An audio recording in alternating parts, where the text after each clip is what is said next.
ஒன்னு சேர பொறுப்பெடுத்து உருகும் இந்த மாது தெற்கு திச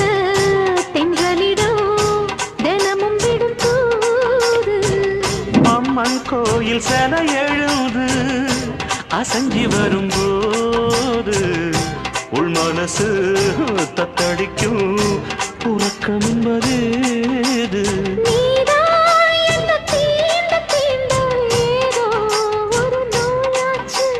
நான் தான்